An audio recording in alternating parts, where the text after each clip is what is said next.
Nasuba.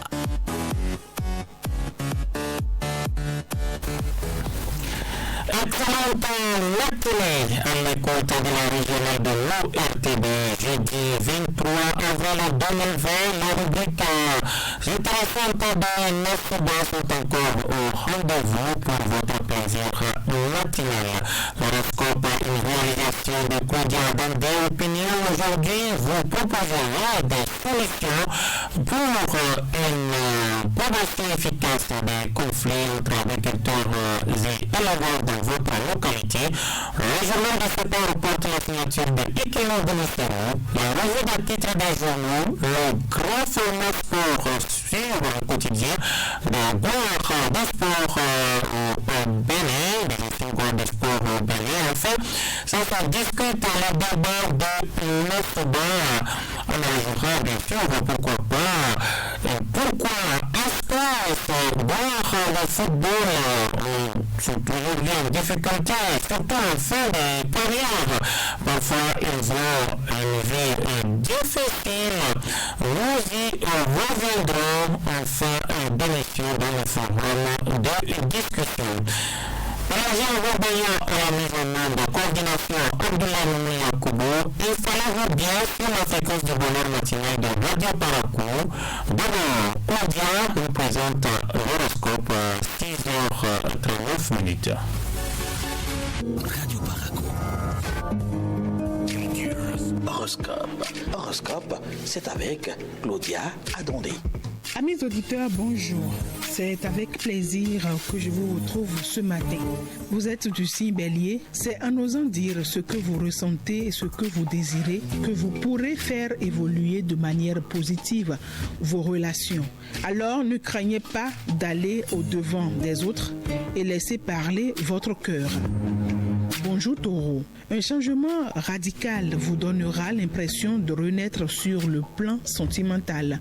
Ne cherchez pas spécialement qui vous aime, c'est votre bien-aimé qui vous trouvera.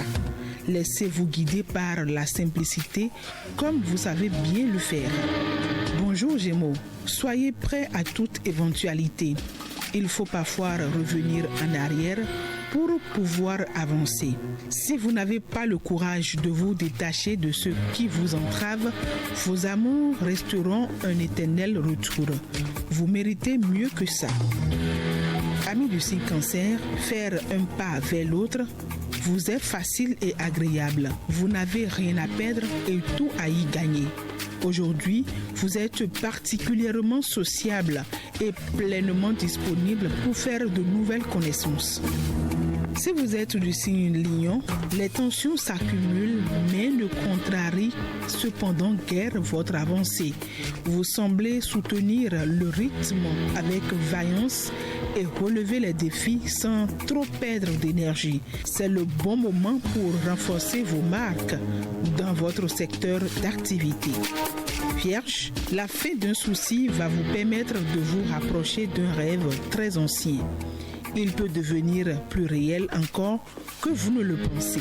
Vous avez besoin, dans l'absolu, de prendre du temps en solitaire pour faire le point. Balance, un peu de tranquillité sera la bienvenue. Ne vous forcez pas à faire des choses qui ne vous plaisent pas. Si c'est en profitant des personnes de votre famille que vous vous sentez épanoui, alors ne cherchez pas ailleurs. Bonjour Scorpion. Les astres vous invitent expressément à ne pas faire cavalier seul. C'est le meilleur moyen pour garder effectivement le contact et d'éviter de boucler le mois un peu seul et frustré. Sagittaire du signe, après une période de dents de scie, vous reprenez les rênes de votre vie sentimentale et cette fois-ci, il semblerait que ce soit pour de bon. Utilisez vos atouts séduction, ce serait ridicule de ne pas vous en servir. Amis auditeurs, si vous êtes du signe Capricorne, votre sociabilité est au top aujourd'hui. Croquez la vie à pleines dents sans attendre. Frappez à toutes les portes pour proposer vos idées. Votre audace sera grandement appréciée et vous permettra de démarrer de nouveaux projets. Alors, foncez. Verseau, bonjour, j'espère que vous vous portez bien. Vous avez l'esprit de contradiction. Forcément, vous ne savez plus où vous en êtes et votre conjoint non plus. Commencez par savoir ce que vous ne voulez pas. Vous verrez que ce que vous souhaitez apparaîtra comme par magie.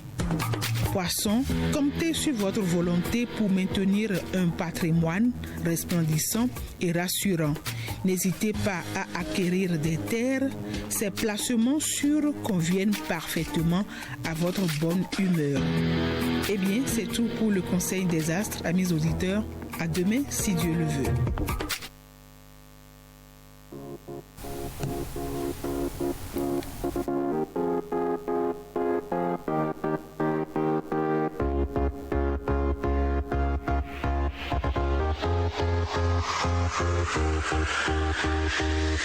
Opinion.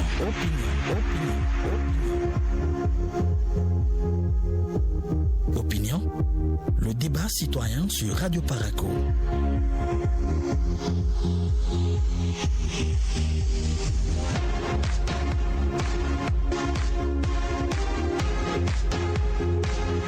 Opinion.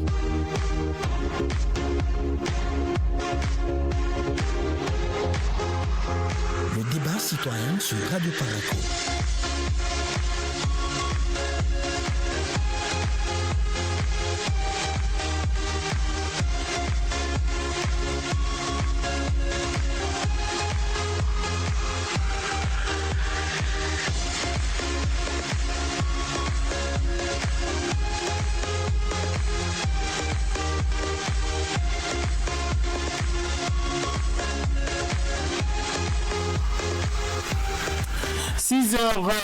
Bientôt 44 minutes. Quelle solution pour en finir avec les conflits entre éleveurs et agriculteurs dans vos localités? Vos réactions au 96 21 50 40 sur la régionale de l'ORTB.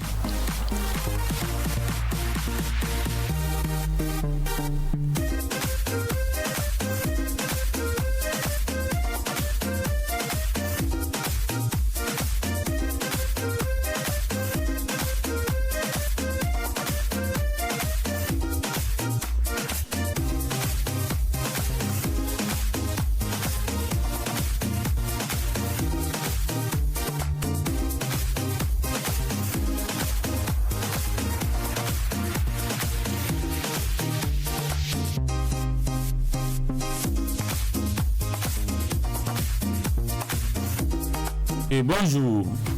Bonjour mon frère Yakoubou. Nasuba. Ah ouais.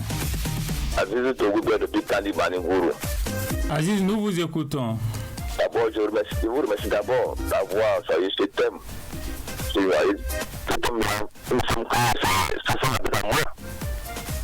D'accord. Parce que le salaire, pour moi, on avait été secrétaire dans la femme. Bon, on ne va pas remuer le couteau dans la plaie parce que ça fait mal.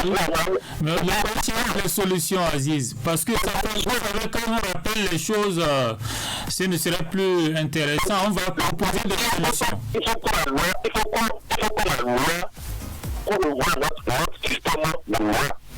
D'accord. Aujourd'hui, ça va plus fort que la position africaine. Donc, il faut revoir la loi. Ça veut dire que la loi est pas appliquée.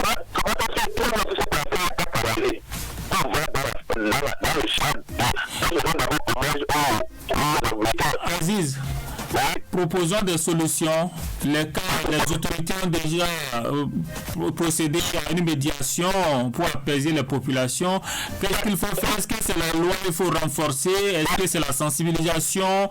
Qu'est-ce qu'il faut faire concrètement pour en finir avec ces conflits dans la localité?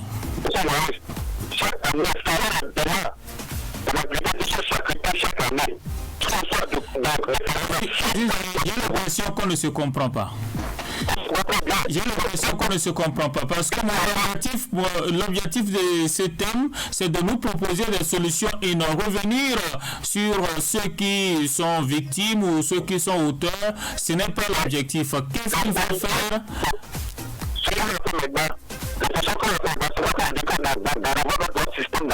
D'accord.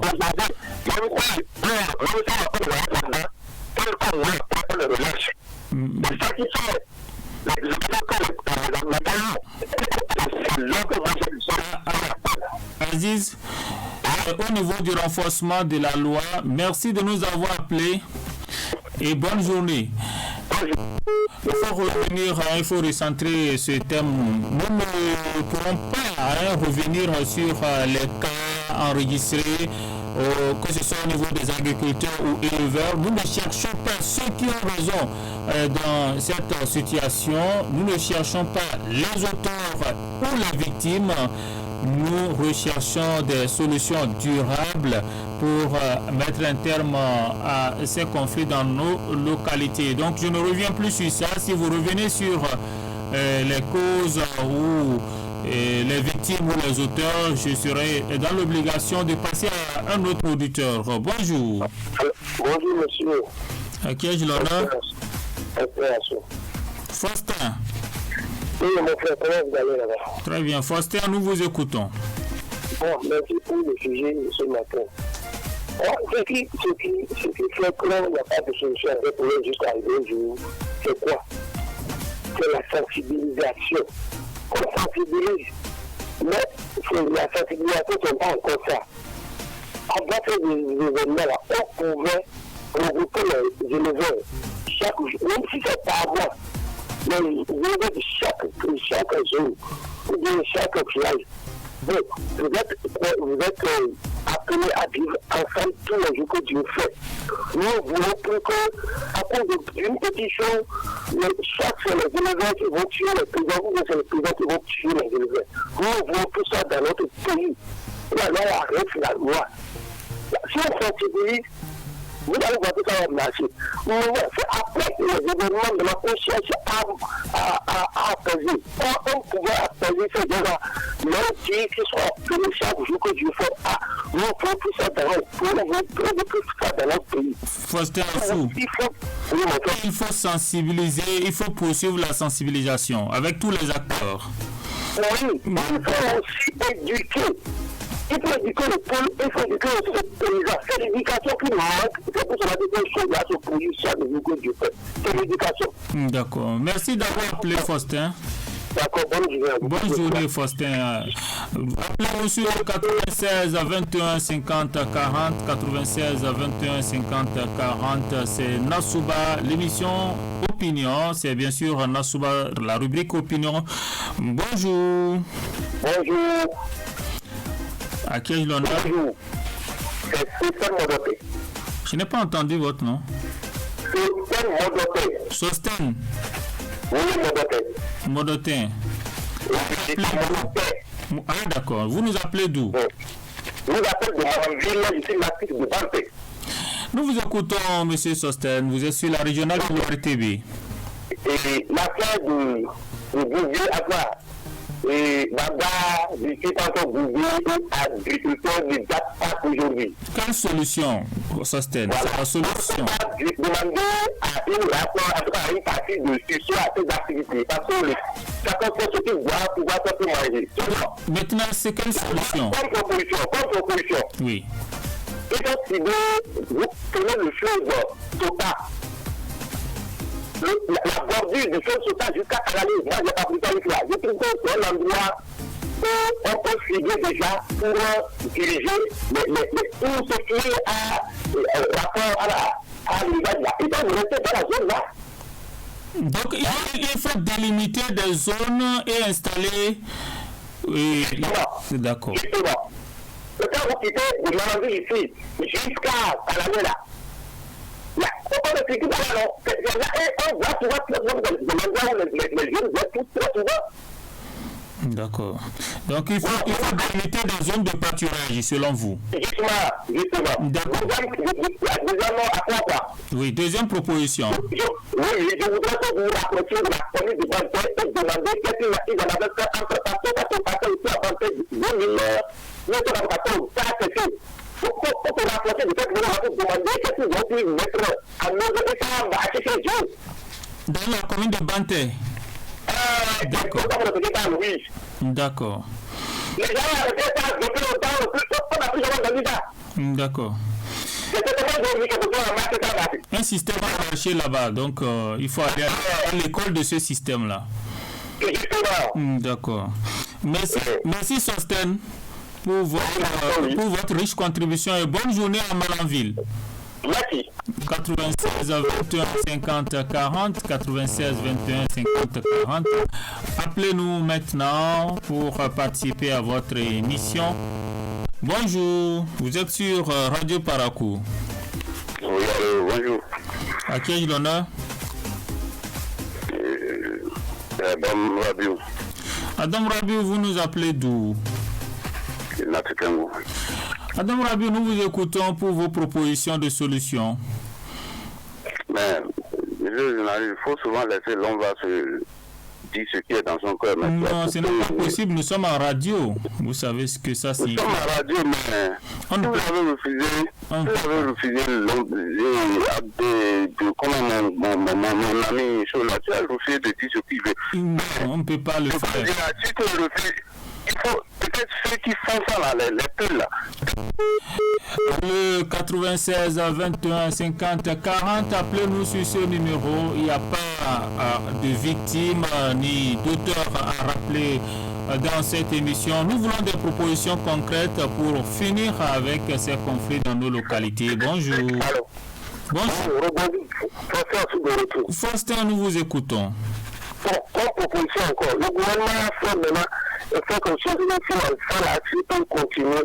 Mais là, c'est la surveillance aussi. Mais le courant du passage, c'est bien. Mais là, c'est la surveillance. La surveillance du courant du passage. Voilà, c'est aussi une proposition. D'accord. Mais là, il faut suivre ce courant du passage. Il ne faut pas tout confier à la confiance de l'homme seulement. Il faut une équipe dynamique sur place. Mais Faustin, il y a des comités, dans le communes, il y a des comités de surveillance. Si cela joue effectivement leur rôle, vous comprenez un ancien conflit. Je vois. Il faut que le Bénin aille à l'école des autres pays. D'accord. Pourquoi vous faites chez vous ça pas chez vous? C'est ça qui manque. D'accord. Même le seul pays du village peut aider le pays à pour qu'il ne puisse pas conflit. Quand on va commencer par le territoire de son quartier, le faire. Mais si cela joue, chacun à sa place, il joue son rôle. Je crois qu'il aura poussé à faire mort d'homme. Voilà ce qui va passer à lui. Un responsable ce qu'il faut faire, la surveillance, la question de la surveillance, c'est ce que vous évoquez. Et je pense que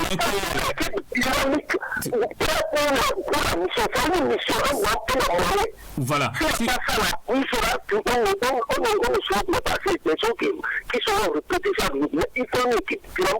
Dynamique. Ces équipes existent, comme vous l'avez dit, il faut les redynamiser et leur donner les moyens. Voilà. Mais c'est la question. D'accord. Bon, je n'ai pas cette information de toute façon. Merci d'avoir appelé.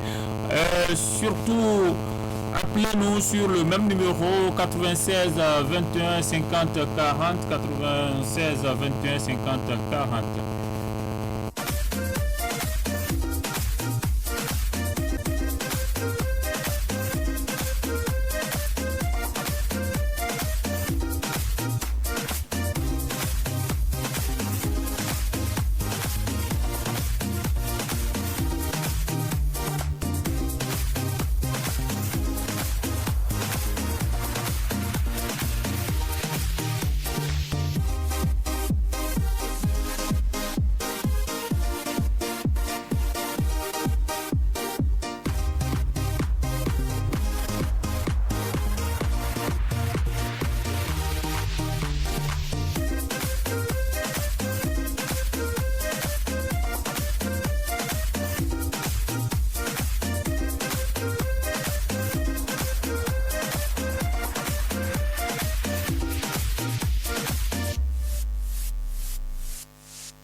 le tout dernier auditeur de cette matinée. Bonjour.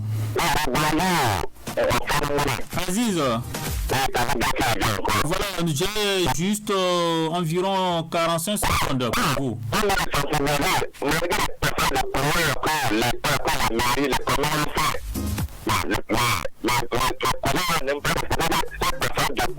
Oui.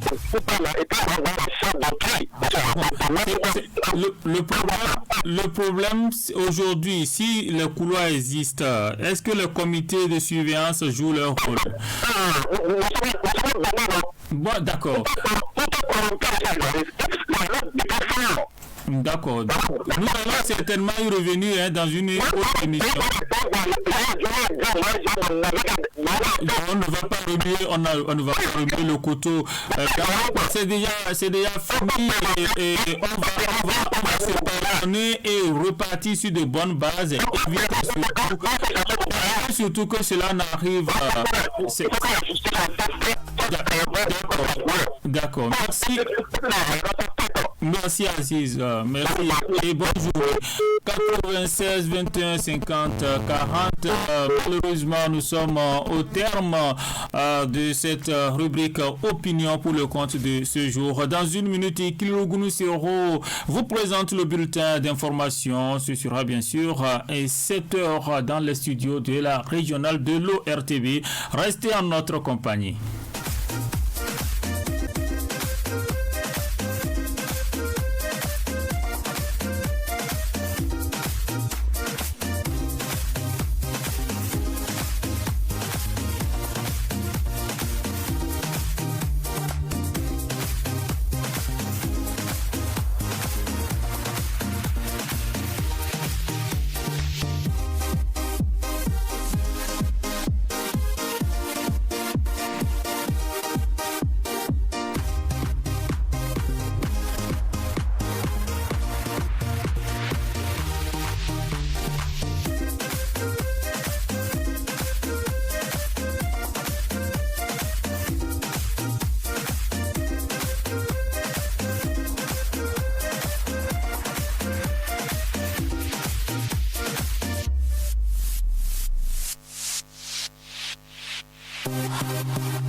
Dans un instant, le journal. Merci d'écouter Radio Paracou, il est 7h. Le journal.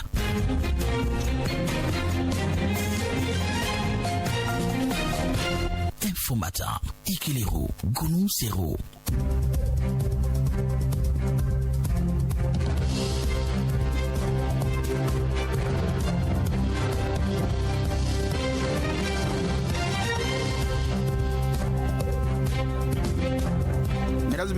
Mesdames et messieurs, bonjour à toutes et à tous. Merci de nous préférer pour suivre cette édition matinale dans votre émission Nasouba. Nous sommes bien sûr le jeudi 23 avril 2020. On ouvre par les activités du gouvernement, surtout le Conseil des ministres, pour dire que les membres de l'exécutif béninois réunis en visioconférence sous la présidence du chef du gouvernement ont pris de nombreuses décisions. Ils ont entre autres validé les modalités de déplacement des acteurs impliqués dans l'organisation du déroulement des élections communales du 17 mai prochain. Le Conseil a également adopté le décret portant modalité d'identification des utilisateurs du service de communication électronique en République du Bénin. On fait le point avec Henri Ndasekou. Le gouvernement souhaite un réel recensement des abonnés des réseaux GSM au Bénin, ceci dans le cadre de la mise en œuvre du portail national des services en ligne. C'est pour cela que le Conseil des ministres a adopté le décret portant modalité d'identification l'identification des utilisateurs des services de communication électronique en République du Bénin. Alain Orunla, ministre de la Communication et de la Poste. L'efficacité du portail national des services en ligne est tributaire d'une identification efficiente des usagers. En effet, ceux-ci ont besoin de communiquer sous le sceau de la confidentialité certaines informations avec l'intégrateur du dit portail, notamment les codes d'accès sécurisés et les notifications aux clients. Or, les incertitudes et les déviances notées dans l'utilisation des réseaux de communication électronique peuvent constituer autant de menaces auxquelles il convient d'opposer des mesures de sécurisation pertinentes. L'identification fiable des abonnés des réseaux GSM participe de cette démarche et résulte de l'application de la loi portant code du numérique. C'est pourquoi le Conseil a adopté le présent décret et instruit la ministre du Numérique et de la Digitalisation de veiller à son application. Le Conseil a, au titre des autres mesures normatives, adopté le décret portant réquisition de plages horaires sur les radios et télévisions émettant sur le territoire national pour l'organisation de la campagne par voie médiatique des élections municipales et communales du 17 mai 2020. Au sujet des communales, justement, le Conseil des ministres a défini les conditions de mobilité de tous ceux qui sont impliqués dans l'organisation et le déroulement des communales du 17 mai prochain. Alain Orunla. Dans le cadre de la tenue des dites élections et en raison du dispositif de cordon sanitaire institué pour lutter contre la propagation de la Covid-19, le ministre de l'Intérieur et de la Sécurité publique a fait au Conseil un point des besoins de mobilité des agents et auxiliaires de la Commission électorale nationale autonome, Sénat, des professionnels des médias ainsi que des candidats appelés à regagner leur circonscription électorale. Considérant que ces déplacements sont justifiés par les besoins de la cause, le Conseil a décidé d'habiliter la Sénat et la Haute Autorité de l'audiovisuel et de la communication à apprécier, dans les limites de leurs prérogatives respectives, les demandes des acteurs concernés et à établir, le cas échéant, les laissez-passer nécessaires pour la circonstance. Le Conseil tient à rappeler que les 10 déplacements devront se faire dans le respect des mesures de prévention prescrites à l'ensemble des populations. Le Conseil des ministres a en outre adopté le décret portant transmission à l'Assemblée nationale pour examen et vote du projet de loi portant création de la Chambre des métiers de l'artisanat du Bénin. Le gouvernement ayant prévu la révision des textes régissant le secteur de l'artisanat afin de mettre en place une réelle politique de soutien aux vocations et talents de ce sous-secteur.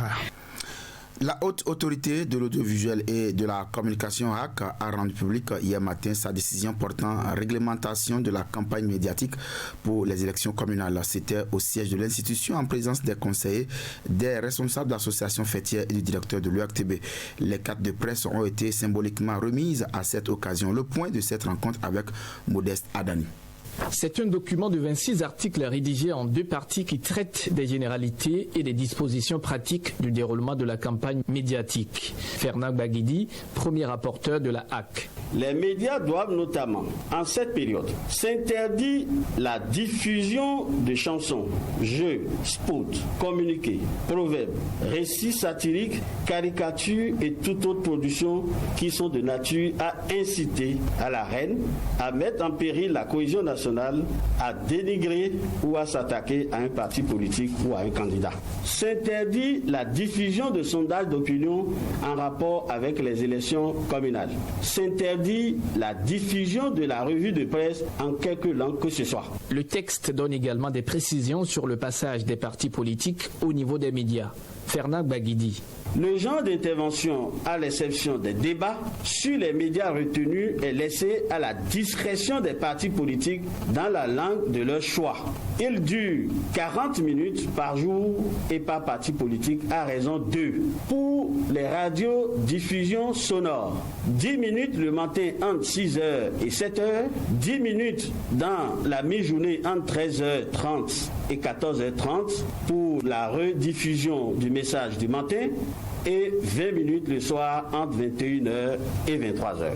La décision paraîtra amère aux yeux des partis politiques et surtout des professionnels des médias, reconnaît Rémi Prosper Moretti, président de la HAC, mais il faut l'avaler, ajoute-t-il. On reste toujours dans le monde des médias pour parler de Reporters sans frontières qui vient de publier son rapport annuel sur la liberté de presse dans le monde. Ce rapport classe le Bénin à la 113e place sur 180 pays, un recul par rapport à l'année dernière.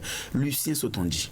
Avec ce rapport, le Bénin perd 17 places. De 96 en 2019, notre pays est classé 113e en cette année 2020. C'est un recul sans précédent pour le pays qualifié en Afrique de laboratoire de la démocratie dans ce classement de Reporters sans frontières. Et quand on observe bien, c'est pour la première fois que le Bénin descend en dessous de 100. Zakiat Latunji, présidente de l'Union des professionnels des médias du Bénin, se prononce sur ce classement avec beaucoup de peine. Il faut constater que depuis quelques années, le Bénin dégringole dans ce classement-là et c'est une situation qui est très déplorable. Ce n'est pas une situation réluisante pour la presse, encore moins pour les acteurs de la presse, qui plus est pour des associations comme la nôtre, une association de défense des intérêts des acteurs des médias et de défense de la liberté de la presse. Pour un pays qui a adopté pour la première fois en Afrique le multipartisme intégral,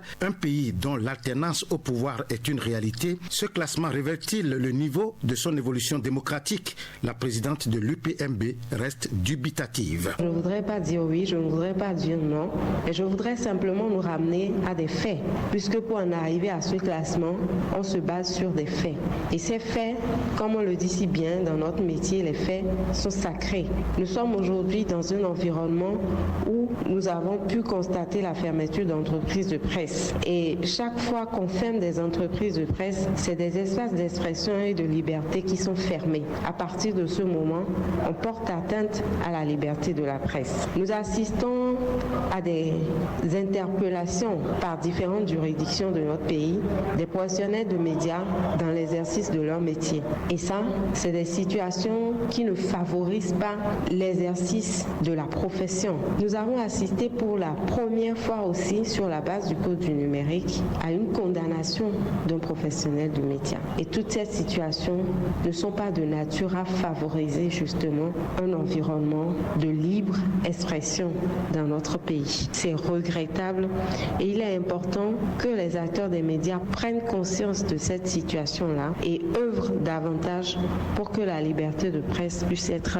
garantie. Une chose est claire, le combat pour la liberté de la presse est un combat permanent. Et donc, on ne se fatiguera pas à mener ce combat-là, mais c'est un combat à mener au quotidien. Reporters sans frontières, dans son rapport, mentionne plusieurs autres points, dont la fermeture de Soleil FM.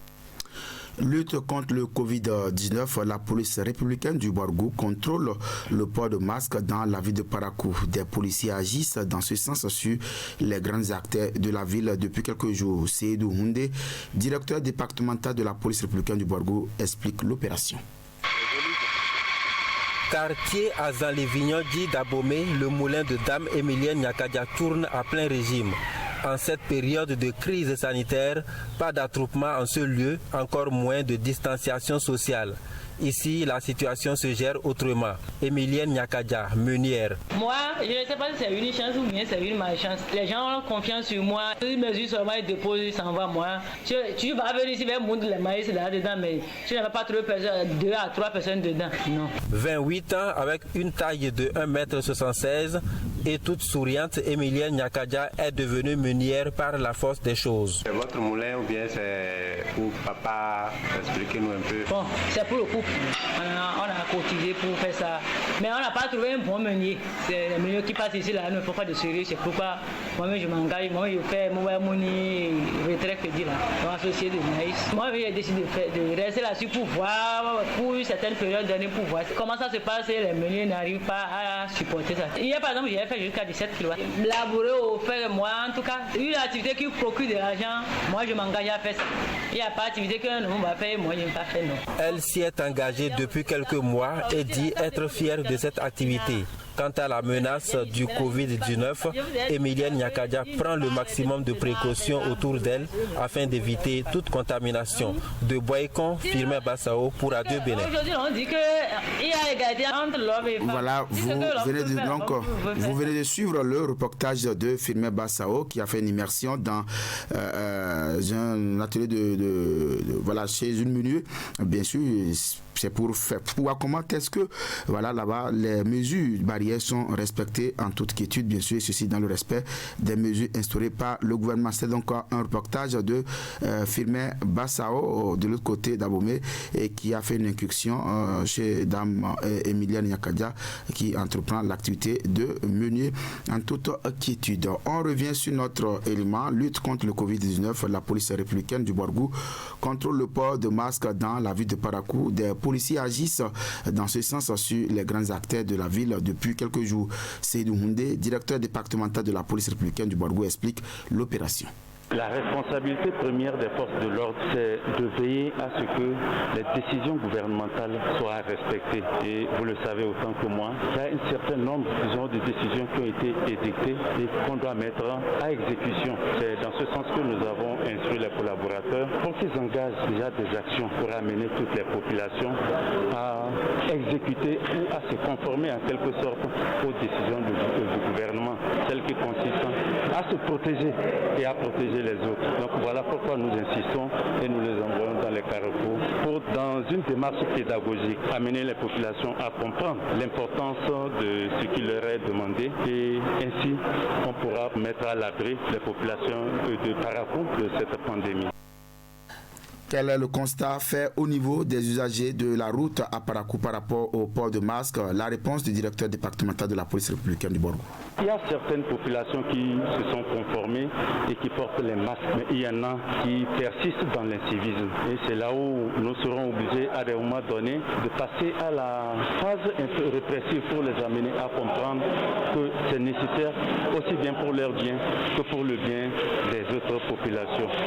À l'instant, Seydou Houndé, directeur départemental de la police républicaine du Borgou, sur des propos recueillis par Vitis Aroué. On reste toujours avec l'actualité du Covid-19. Plusieurs Togolais retournés chez eux le jour du marché d'Azové dans la commune d'Aplaroué. L'opération qui s'inscrit dans le cadre de la lutte contre la propagation du Covid-19 a connu ce succès grâce à la vigilance des éléments de la police républicaine de cette commune, nous dit Samirat Chabimane. L'opération a été menée le dimanche 19 avril passé, jour du marché d'Azové, par les éléments de la police républicaine d'Aplaroué. Au total, 52 Togolais sont appréhendés et retournés chez eux. Constant Kacheme, directeur départemental de la police républicaine du Koufou. Le commissaire frontalier de Moussakwe et celui de l'arrondissement central d'Aplaroué ont conjugué leurs efforts. Ils sont allés vers ces pistes-là, ils les ont fermées et cela a permis donc de repousser, de renvoyer systématiquement 52 usagers de la voie, 52 motocyclistes qui devraient franchir la barrière et arriver en territoire béninois pour aller au marché d'Azové. Les plus têtus ont subi la rigueur de la loi. Mais 3 autres qui ont voulu rester inciviques, qui ont voulu faire un peu de la résistance face à la police, se sont vus simplement arracher leurs motos qui ont été mises en fourrière. Et je pense que ça a servi à discipliner tout le reste qui devrait arriver par la suite. Les embarcations sur les plans d'eau ont voulu aussi accoster, mais en raison de la présence policière, elles n'ont pas pu. Elles ont dû rebrousser chemin pour aller en territoire togolais. Jusqu'au niveau du marché aujourd'hui, nous avons commencé par entrer, sensibiliser la population, éduquer aux gestes qu'il faut. Face à la menace du nouveau coronavirus, le respect des mesures de prévention doit être de mise pour limiter la propagation du mal. Rester chez soi reste un choix sage. Merci à vous, Samirat Chabi Manet, depuis la cité des Kotafons. Préparatif du jeûne musulman, la religion islamique exige du fidèle une préparation spirituelle selon les recommandations du Coran. Ceci avant le démarrage du mois de Ramadan. Aziz Alagbe, vous abordez la question avec l'imam Ousmane Traoré. 29 ou 30 jours de jeûne, cela se prépare. Hormis les provisions alimentaires et matérielles, le fidèle musulman doit s'offrir une préparation spirituelle. Une file d'exercices devant le mettre en condition avant même le démarrage de Ramadan. El Hadj Ousmane Traoré sur l'acte primordial de cette préparation. Il est l'imam de la mosquée Dar es Salam de Zongo. Vous vous purifiez avant d'aborder ce mois. Tout d'abord, demandez le pardon d'Allah. Parce que les péchés ou bien la désobéissance peut constituer un blocage entre le serviteur et son créateur. L'accomplissement des 5 prières quotidiennes et celles facultatives fortifie la préparation du fidèle au plan spirituel. Vous vous exercez à se lever la nuit, à observer les prières nocturnes. Pour ceux-là qui ont quelques jours de dette, ils n'ont qu'à se précipiter à les rembourser. Avant que ce mois n'arrive, il y a quelques jours qui nous restent, donc il peut rattraper. Le Coran, le livre saint de l'islam, joue également un grand rôle dans cet exercice, selon l'imam de la mosquée Dar es Salam. Il est recommandé de vivre le Coran, puisque c'est la constitution du musulman. Et on nous demande de lire l'intégralité du Coran pour ceux-là qui ont cette maîtrise-là, et que vous pouvez finir 3 jours, et non moins de 3 jours, sauf dans le mois de Ramadan. L'amour du prochain et le pardon restent les derniers actes de la préparation spirituelle. Il faut aussi s'exercer à partager. Nous avons les démunis, nous avons les pauvres, nous avons les nécessités, les veuves, nous les connaissons. Il faut les aider à se préparer en quiétude. Et pour finir, il faut se réconcilier. Nous attendons les gens disent, lui et moi là, on ne va jamais se pardonner. Jusqu'à l'au-delà, non, ça ne se dit pas. Une fois ces mesures observées, le fidèle musulman pourra donc aborder sans grande difficulté le jeûne, a précisé El Hadj Ousmane Traoré.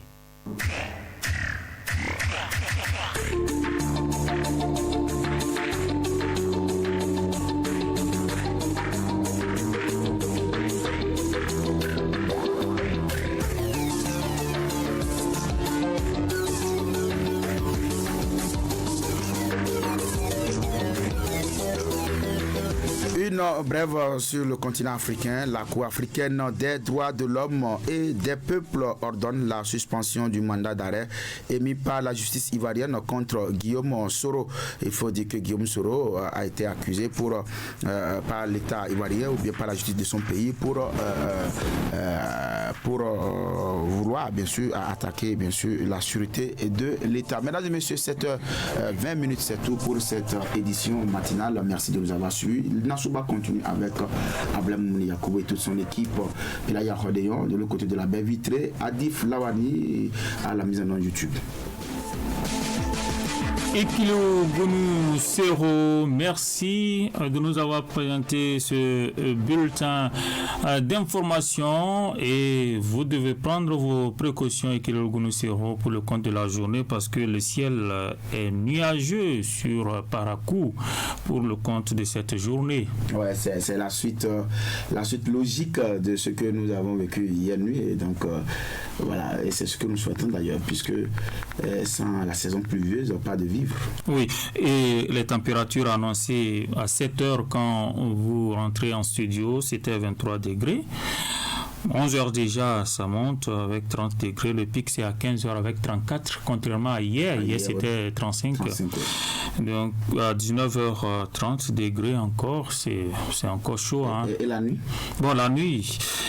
À 23 heures déjà, c'est 26 degrés. Ça veut dire qu'il va faire chaud. Hein. Bon, il va faire chaud, mais la température est restée un peu constante. Oui, tout à fait. Et à 3 heures du matin, on aura 25 degrés. C'est en ce moment qu'il va falloir trouver un doux sommeil. Ah oui.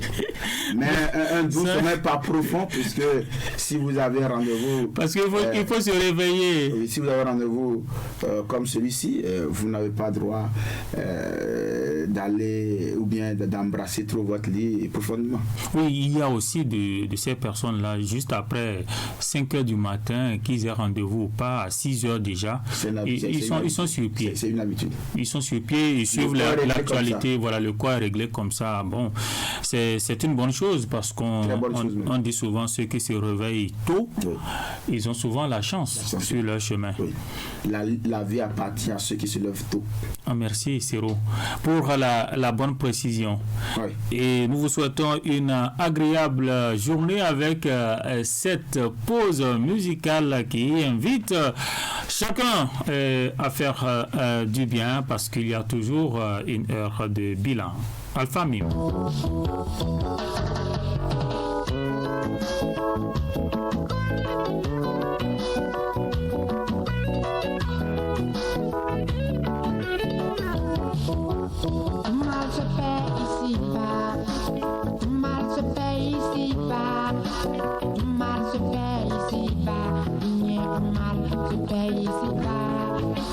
Il y a tant de malfaiteurs, il y a tant de bienfaiteurs, il y a tant de malfaiteurs, chacun qui vivent à nos côtés. En tout cas, tôt ou tard, il viendra bien ce grand jugement où chacun sera jugé selon ses actes. En réalité, en tout cas, tôt ou tard, il viendra bien ce grand jugement où chacun sera jugé selon ses actes et ses arguments. Et en vivant, il faut louer son Dieu. Après ta mort, ce serait trop tard. Et en vivant, il faut louer son Dieu. Après ta mort, ce serait trop tard. Il peut nous prendre comme un mortier, rempli de mille, ceux qui tombent le pilon. Ciao, à coup de faux et mortels, ils font ce qu'ils veulent, c'est malfaiteurs. Il veut nous prendre comme un mortier, rempli de mille, ceux qui tombent le pilon. À coup de faux et mortels, ils font ce qu'ils veulent, c'est malfaiteurs.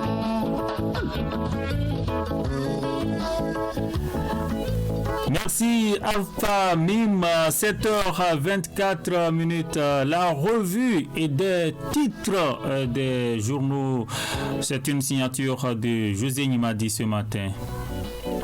La Nation, le quotidien du service public qui affiche en manchette élection communale du 17 mai prochain.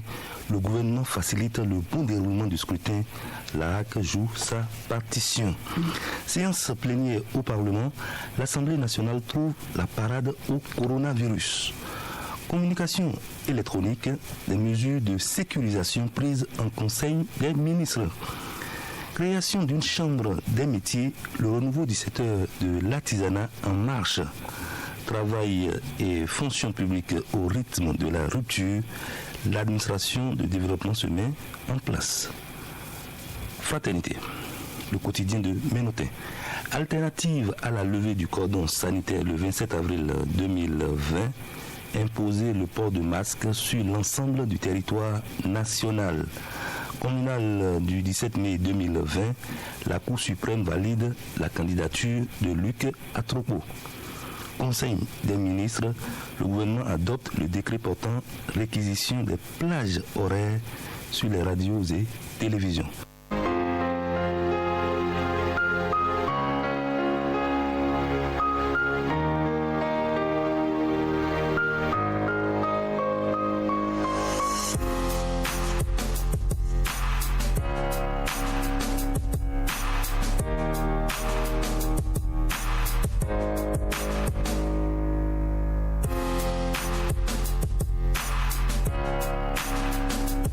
Merci à vous, José Nimadi, pour la revue des titres des journaux. Instant grand format sport, une réalisation de Ikiliru Gunusero. Le grand format sport de la division des sports du service de l'information traite d'un fait particulier, la vie des sportifs après leur carrière professionnelle. Quelle vie mènent ces sportifs après cette carrière? Les précisions, c'est dans ce grand reportage de Ikiliru Gunusero.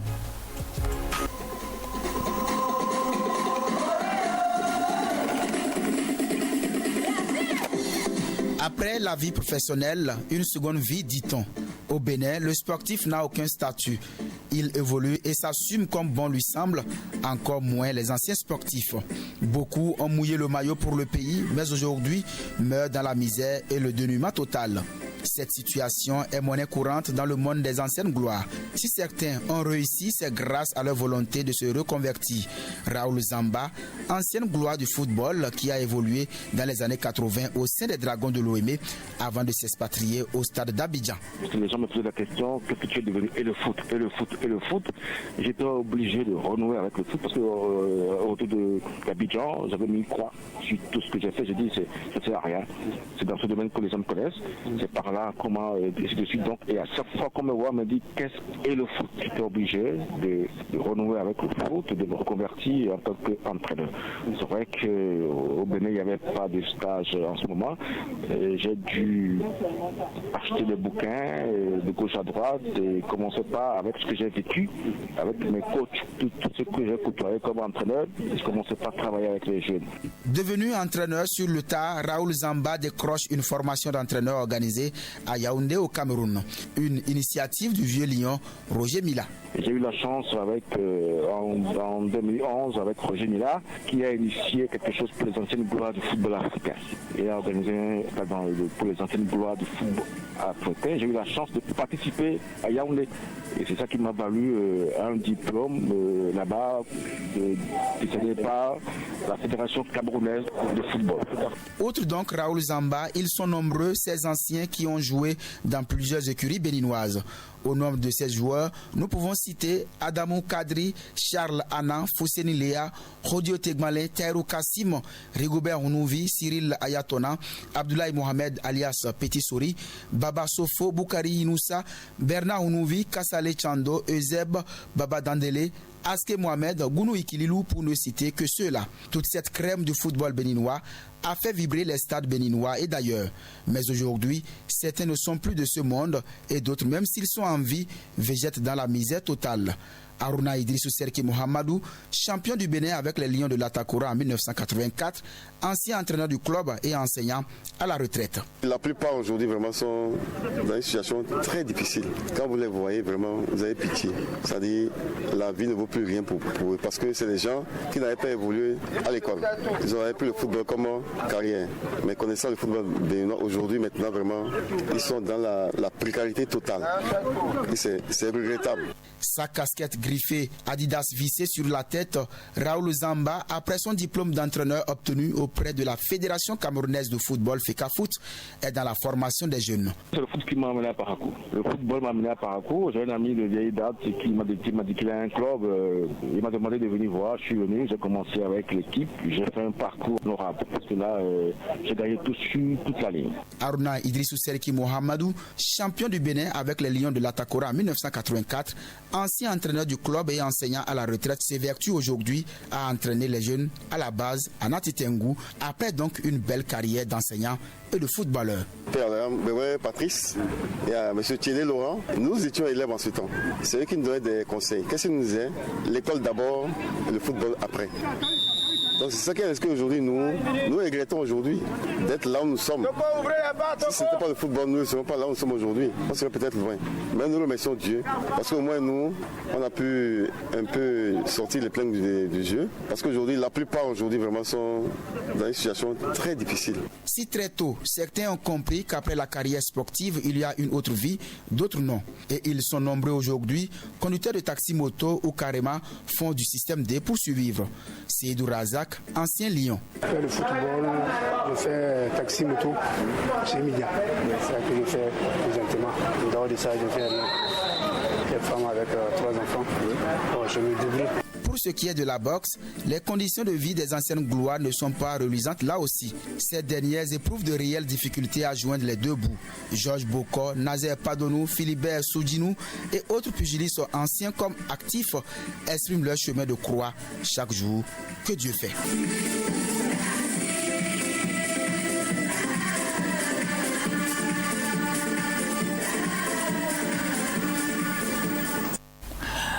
C'était à l'instant le grand format sport de Ikilou Gounou Sero sur la carrière, la vie après la carrière professionnelle des sportifs. Nous allons y revenir dans un instant dans le forum de discussion de Nassouba sur la régionale de l'ORTB. Ça se discute. Faites-vous une idée claire de l'actualité.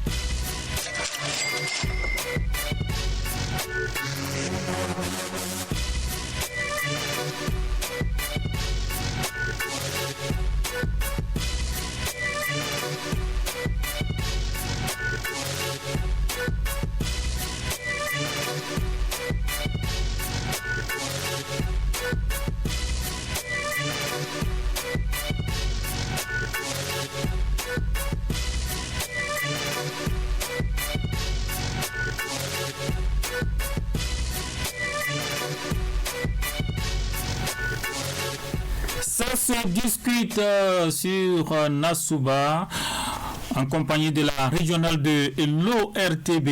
Je reçois en conférence en ligne, bien sûr, Armel Dossoukago de BB24 ORTB. Bonjour Armel. Bonjour, chers amis écouteurs. Bienvenue sur notre émission. Je crois que c'est pour la première fois que je participe à l'émission et je suis bien content d'être là. Merci bien Armel. Je reçois également Aziz Alagbe du service de l'information de Radio Parakou. Bonjour Aziz. Abdoulaye, bonjour à tous nos auditeurs et bienvenue surtout à Armel Dossoukago qui pour la première fois, il le disait tantôt, participe à cette émission. Oui, Armel qui a bien confirmé qu'il connaît bien l'émission matinale Nassouba sur Radio Parakou. Voilà. Tout à fait, j'ai bien entendu l'émission. Voilà. Donc, nous parlons de la vie des gloires sportives de notre pays. Leur vie nous intéresse ce matin parce que nous avons constaté qu'il y a le plus souvent une triste fin pour ces gloires, même des sportifs qui ont fait la fierté de certaines localités de notre pays.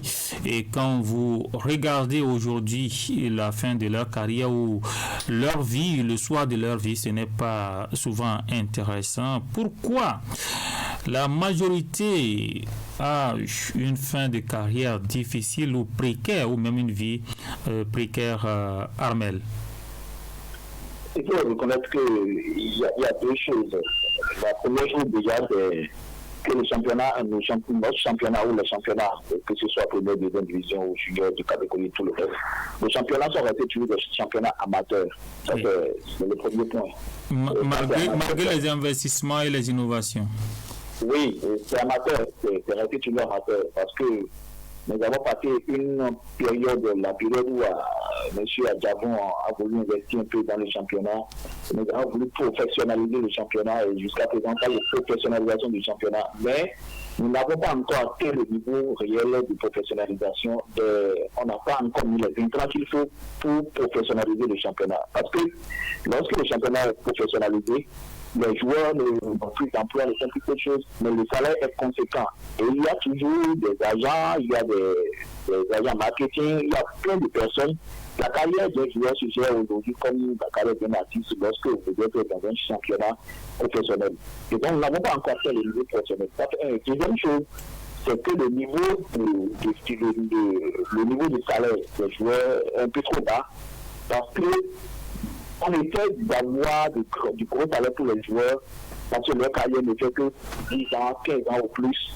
Et ce n'est pas comme un fonctionnaire qui fait 30 ans et donc qui a le temps de se réaliser et qui peut se reconvertir facilement parce que c'est un travail physique. Oui. Lorsque vous atteignez un certain âge, vous ne pouvez plus continuer à jouer. Et donc, la carrière est très limite.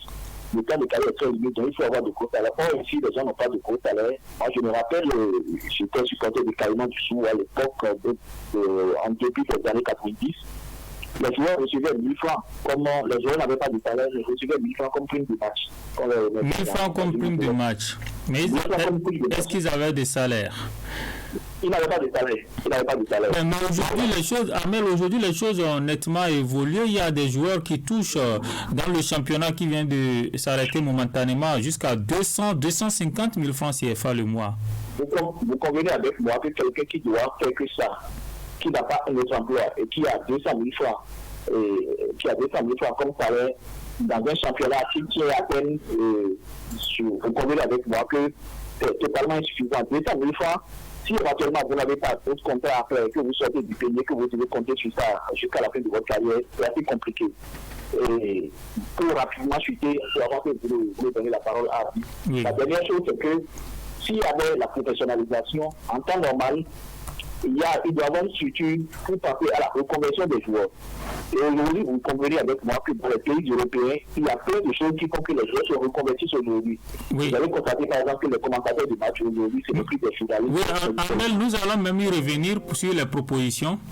Nous allons y revenir. Aziz, on constate que ce n'est pas seulement au niveau du football, Aziz, au niveau de l'athlétisme, au niveau de la boxe, au niveau de plusieurs autres sports. Ces sportifs, lorsque vous regardez leur vie à la fin de leur carrière, franchement, ce n'est pas intéressant, Aziz. Ce n'est pas intéressant, là, vous l'avez souligné, c'est vraiment déplorable, il faut le dire.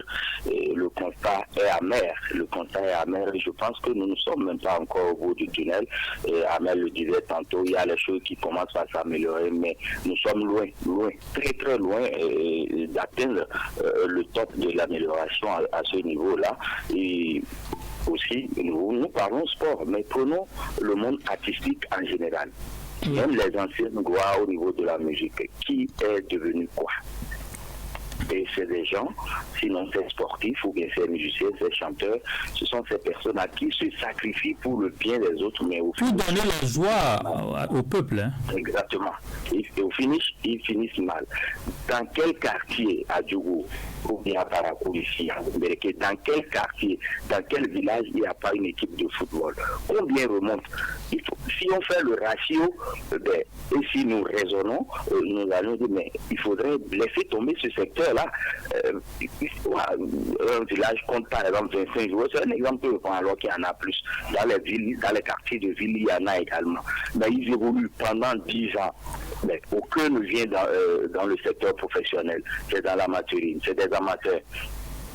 On voit là, si on fait le ratio, que ça ne donne rien. C'est peut-être un seul joueur qui va se tirer du lot, peut-être il viendra dans le championnat professionnel et il disparaît. Il ne joue même pas en équipe. Mais avec les classes sportives, peut-être quelque chose peut changer. J'en arrive. Ici, c'est ce que ça peut corriger au prime abord, c'est les talents qui étaient cachés. Mais le sujet du jour, ce n'est pas les talents. C'est surtout le suivi de carrière de ces jeunes talents qu'on est en train de détecter. Il y en a partout. Et si le suivi est bien fait, et si les esprits sont clairs dans la sélection, dans l'accompagnement, s'il n'y a pas de régionalisme, s'il n'y a pas de la politique qui s'y mêle, peut-être que ça va changer. Mais nous n'en sommes qu'à la première étape, l'étape de la sélection. Nous les avons vu au niveau des différentes compétitions qui devraient confirmer le choix de ces talents-là au niveau des classes sportives et au niveau des associations sportives. Donc je pense que là, c'est parce que nous évoluons dans l'amateurisme, nous évoluons sans aucun suivi, et nous évoluons sans avoir une idée. Mais Aziz, quand on prend par exemple le football, même les autres sports, c'est des industries.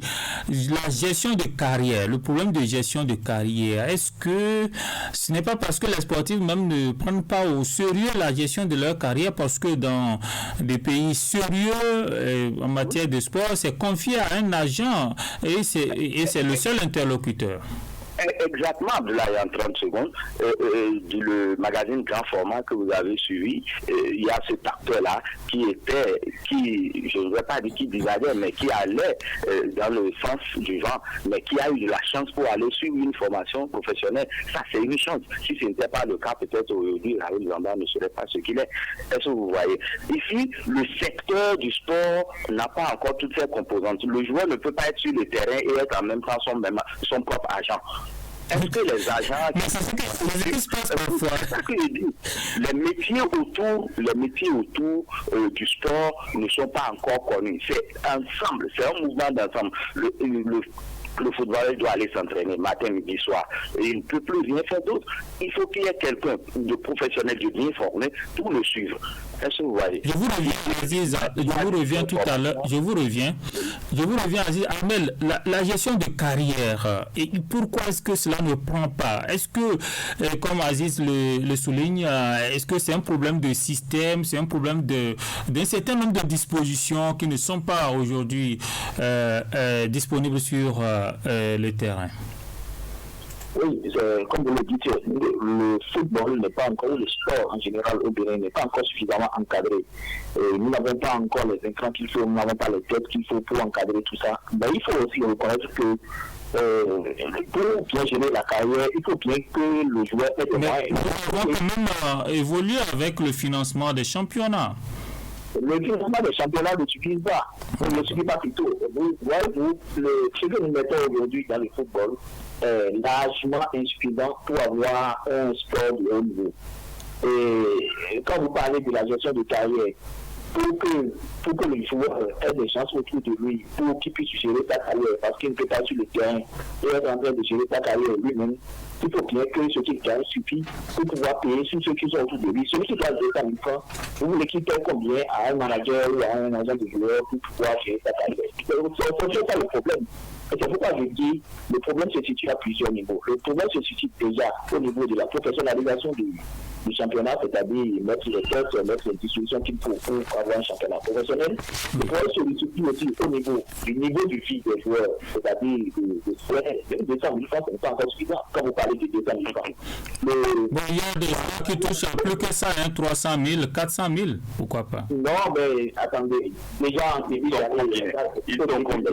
au début des années 90, déjà au Gabon, quand vous prenez un club comme Sokara ou bien Petrosport, c'est des clubs qui payaient déjà 500 000 francs à leurs joueurs.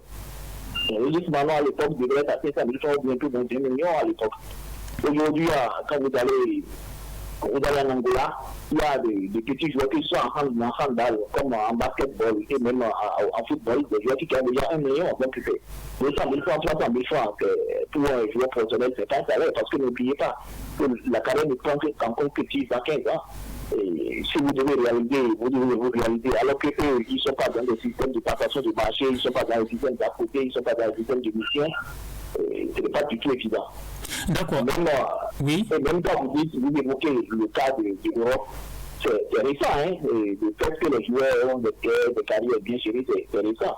Les gros salaires ont commencé au niveau des années 86, au niveau des années, je crois, au niveau des années 96, avec les Galactiques au Real Madrid, et avec la montée des droits d'auteur sur les télévisions, des droits télévision et tout ça, c'est pas qui a fait monter les salaires, sinon déjà autour des débuts des années 90, les salaires n'étaient pas encore très élevés.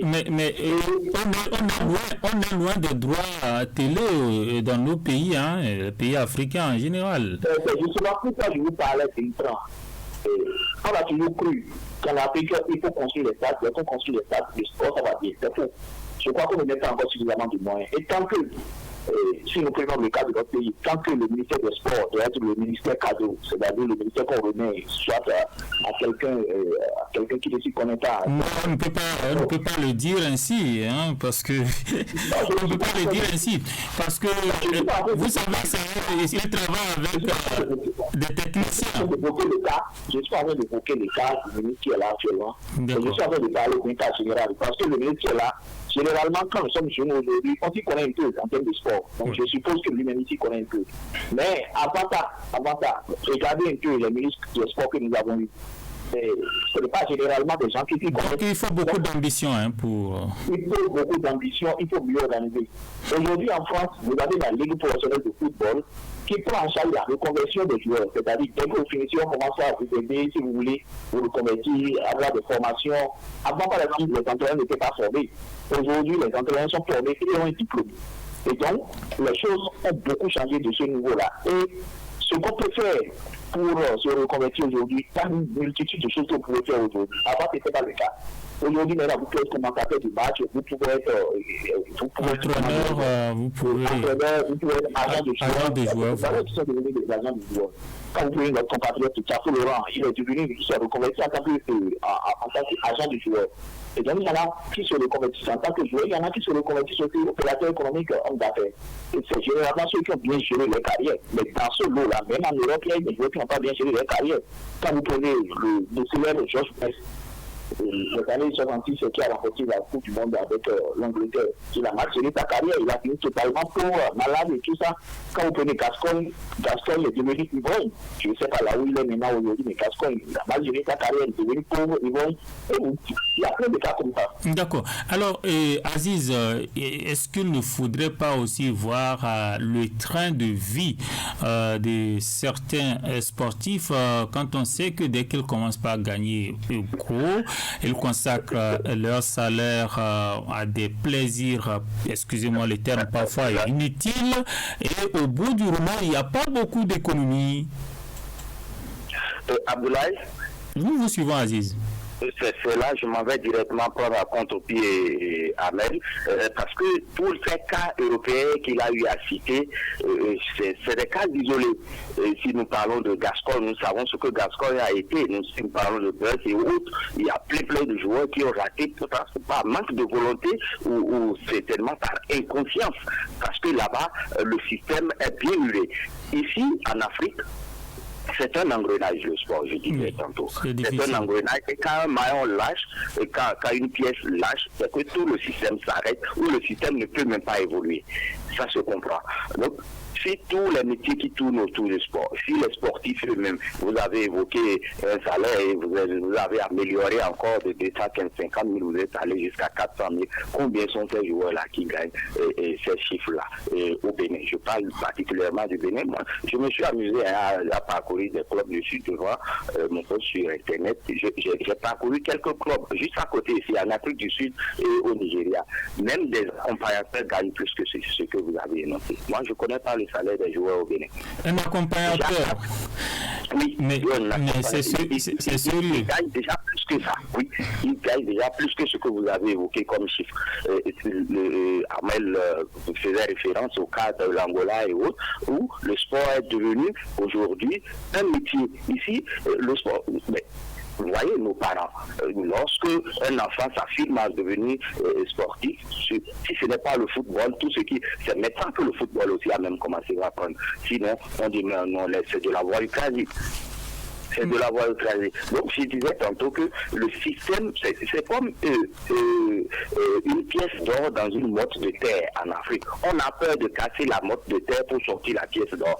Alors, si on ne casse pas la motte de terre, l'or va rester là jusqu'au moment où celui qui aura le courage viendra casser la motte de terre.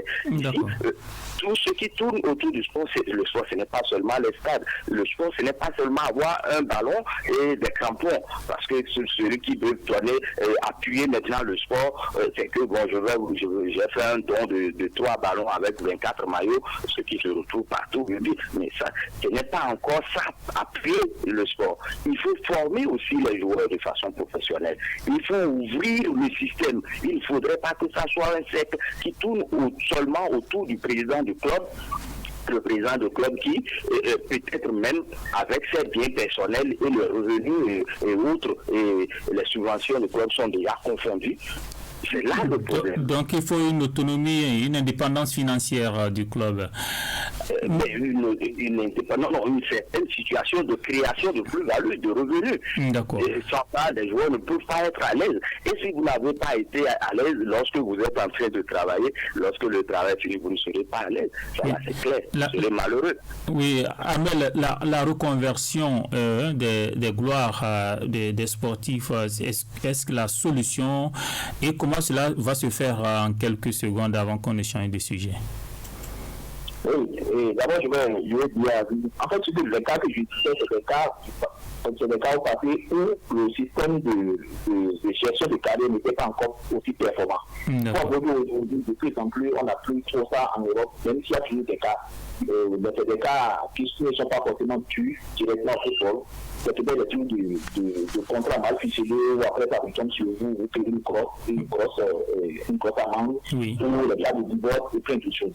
Mais là, pour revenir aux solutions, je crois que là où nous en sommes, c'est deux choses. La première étape, il faudrait que la fédération de football, pour ce qui concerne le football, ou le ministère des Sports, pour ce qui concerne globalement le sport bénin, essaie de réaménager encore quelque peu l'organisation du sport.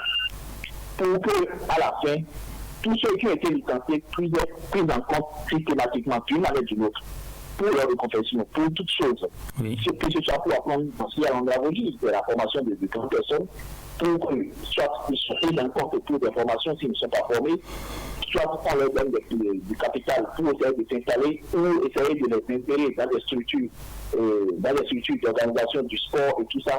Il faudrait qu'on puisse déjà arriver à ça. Ça, c'est le minimum. Et que l'État puisse mettre un système de suivi social, de santé, de métier de santé, un truc dans le genre où on fait les activités quand ils sont sur le point et tout ça. Il faudrait que l'État essaie de résoudre ce problème d'abord. Est-ce que le club ne peut pas instituer une assurance pour les joueurs en pleine carrière? Non, il faut qu'on arrive à avoir une sorte d'assurance maladie ou assurance santé spécifique pour tous ceux qui sont déjà licenciés. Les fonds n'ont pas encore ces moyens-là. Maintenant, la deuxième étape, la première étape, c'est que l'État essaie d'organiser les choses autrement pour qu'on puisse les prendre en charge systématiquement. Tous ceux qui ont déjà une licence, on puisse les suivre et les prendre en charge systématiquement. Dès que vous êtes à la fin de votre carrière, on essaie de voir qu'est-ce que vous pouvez faire maintenant, comment est-ce qu'on peut vous aider. Parce que les licenciés que nous avons, quand tout ça du sport, je ne pense pas qu'ils soient aussi nombreux qu'on ne puisse pas suivre. La deuxième chose. Oui, alors très rapidement, parce que je n'ai pas 4 minutes. Il faut pouvoir aider les clubs à avoir un projet de société, un projet de gestion. Je vais parler bien du Covid, un projet de gestion. Ailleurs, les clubs font beaucoup de choses pour rentabiliser le club. Vendre des femmes, vendre des t-shirts, vendre des cils, vendre des maillots. Vendre des maillots. Il faut que le club, qu'on arrive à avoir des clubs qui... Parce que les subventions dont vous parlez là, l'État ne peut jamais subventionner le sport au point où on peut avoir des clubs performants et des clubs qui ont véritablement du moyen.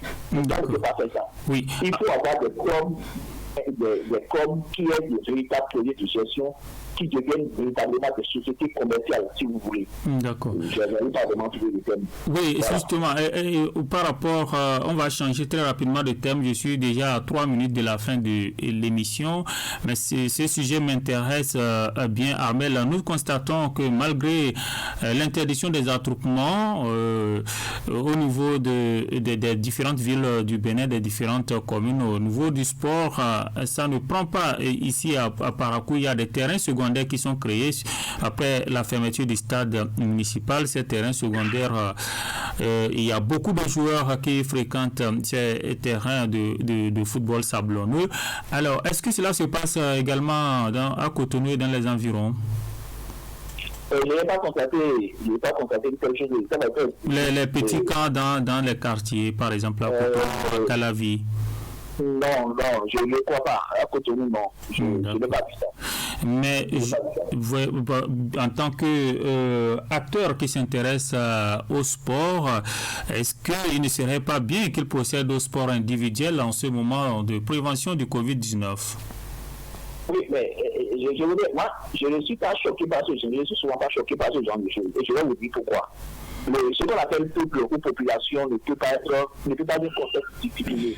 C'est-à-dire, lorsque vous prenez un peuple, vous ne pouvez pas dire que dès qu'on dit taxe, tout le monde respecte. Même les pays qu'on a toujours vendus comme des pays disciplinés, ce n'est pas évident que ça se fasse comme ça. C'est pourquoi il y a même des amendes que les gens payent parce que beaucoup ne respectent pas les mesures. Voilà.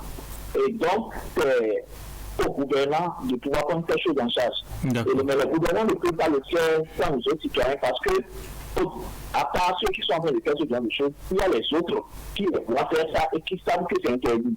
C'est après d'attirer l'attention des gouvernants là-dessus, des résultats des autorités pour dire mais telle chose se passe dans tel quartier et aller voir. Il faudrait que nous voyons ce centre de discipline ce n'est pas seulement ne pas commettre l'acte, mais il faut pouvoir informer les autorités, pouvoir collaborer pour permettre à ces autorités de pouvoir faire respecter les choses, parce que vous savez que nous avons des États qui sont, du point de vue moyen, assez fragiles et qui n'ont pas forcément les moyens pour pouvoir suivre tout le monde. Et donc, c'est à nous même de jouer ce rôle-là. D'accord. Donc, la responsabilité, c'est déjà nous autres citoyens, pas seulement ceux qui sont en train de faire ça, mais nous autres, parce qu'il ne faut pas vous attendre à ce que, lorsque vous payez un peu, que tout le monde soit discipliné. D'accord.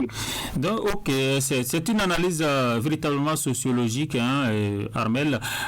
Aziz, est-ce que c'est le même constat dans votre quartier, dans les environs? Est-ce que les enfants continuent par jouer en groupe et qu'est-ce qu'il faut faire? Vous savez, Abdoulaye, je ne voudrais pas faire de la stigmatisation, mais vous savez, le sport pour un sportif, rester confiné, c'est la plus grande des punitions. C'est comme il est en prison. Quand on parle de football, c'est pire. On constate un peu partout. Ça m'étonne que Amel ne constate pas ceci au niveau méridional de notre pays. Et ici, à Parakou, c'est presque tous les terrains secondaires sont en train de vivre. C'est un peu inquiétant parce que le football, c'est un sport de contact et c'est le contact qu'on refuse par rapport à ce qui concerne le Covid-19. On transpire, on respire, on inspire, on expire assez fort et c'est à ciel ouvert. Quand de but, on s'embrasse. Oui, bien sûr. Mais quand on marque, il y a le contact permanent dans le football. On peut le faire autrement. Et comme vous l'avez souligné, c'est le sport individuel. Mais ici, il faut indexer ceux qui voient ici, qui se taisent, parce que de là aussi, la propagation peut partir. On ne peut pas dire, de l'autre côté, on arrête et on laisse ces individus-là continuer allègrement, parce que je dis allègrement, chaque jour ils se retrouvent, et les matins et les soirs, d'autres même en après-midi ou en plein milieu du jour.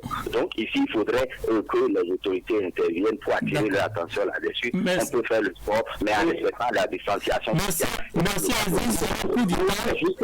Je voudrais juste prévenir quelque chose par rapport à l'intervention d'Aziz. En 10 secondes, Oui, Aziz, nous, on se retrouve dans cette zone-là, on se retrouve à l'intérieur du cordon sanitaire. Et donc, les dispositions sont un peu plus strictes du cordon sanitaire. D'accord, certainement nous allons y revenir, c'est un sujet intéressant, nous allons y revenir dans un autre numéro. Amel de Soukago de BB24 ORTB, merci pour votre participation. Merci à vous Aziz Alagbé pour votre intervention ce matin. Merci Abdoulaye, merci à tous les auditeurs et bien bonjour à Amel. Le bonheur. Merci Amel et bonne journée à Cotonou ou à Calavi. Merci. D'accord. Le bonheur est un idéal de l'imagination et non de la raison. C'est Emmanuel Kant qui le dit. Le bonheur est un idéal de l'imagination et non de la raison. Bonne méditation à vous. Adif Lawani et Pélagie Ahodegnon m'ont aidé à réaliser cette émission. Coordination Abdoulaye Moumouni Yakoubou. Suivez cette émission en vidéo sur YouTube en tapant bien sûr. Et c'est Nasouba. Demain à 6h30, Nasouba revient sur la régionale de l'ORTB. Agréable journée à tous et à toutes. Bonjour.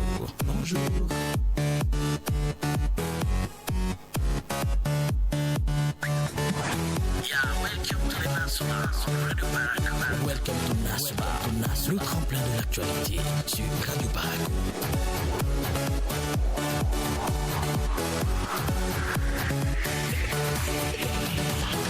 Nasouba, le package matinal. Nasouba.